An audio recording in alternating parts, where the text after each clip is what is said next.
সত্যের সামনে জাদুকরদের অবনত করে দেয়া হল।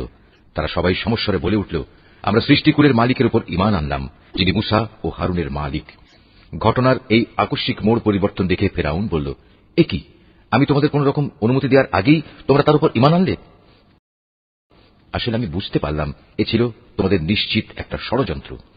এ নগরে বসেই তোমরা তা পাকিয়েছ, যাতে করে তার অধিবাসীদের তোমরা সেখান থেকে বের করে দিতে পারো। অচিরেই তোমরা এই বিদ্রোহের পরিণাম জানতে পারবে।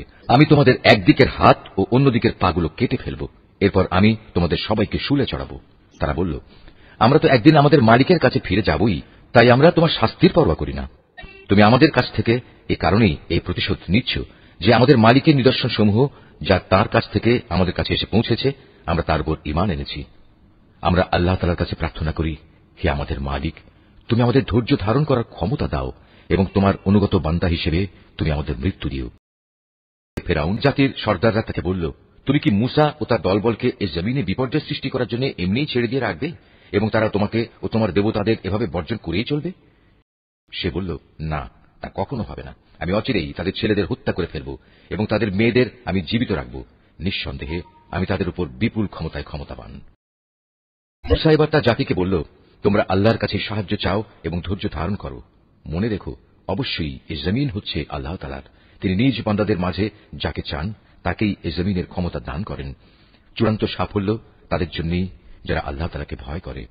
তারা মুসাকে বলল, তুমি আমাদের কাছে নবী হয়ে আসার আগেও আমরা নির্যাতিত হয়েছিলাম, আর এখন তুমি আমাদের কাছে আসার পরও আমরা একইভাবে নির্যাতিত হচ্ছি। এর কি কোনো শেষ হবে না?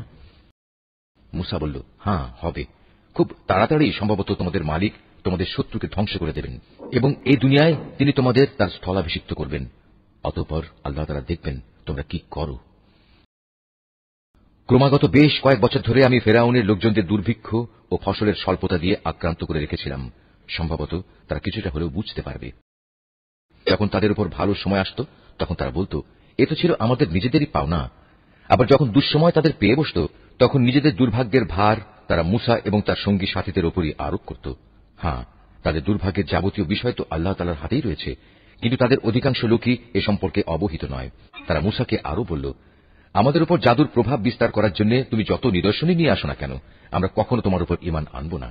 এই ধৃষ্টতার জন্য অতঃপর আমি তাদের উপর ঝড় তুফান দিলাম, পঙ্গপাল পাঠালাম, উকুন ছড়ালাম, ব্যাঙ ছেড়ে দিলাম ও রক্তপাতজনিত বিপর্যয় নাজিল করলাম। এর সব কয়টি তাদের কাছে এসেছিল আমার এক একটা সুস্পষ্ট নিদর্শন হিসেবে, কিন্তু এ সত্ত্বেও তারা অহংকার বড়াই করতেই থাকল। আসলেই তারা ছিল একটি অপরাধী জাতি। যখনই তাদের উপর কোনো বিপর্যয় আসত তখন তারা বলতো, হে মুসা,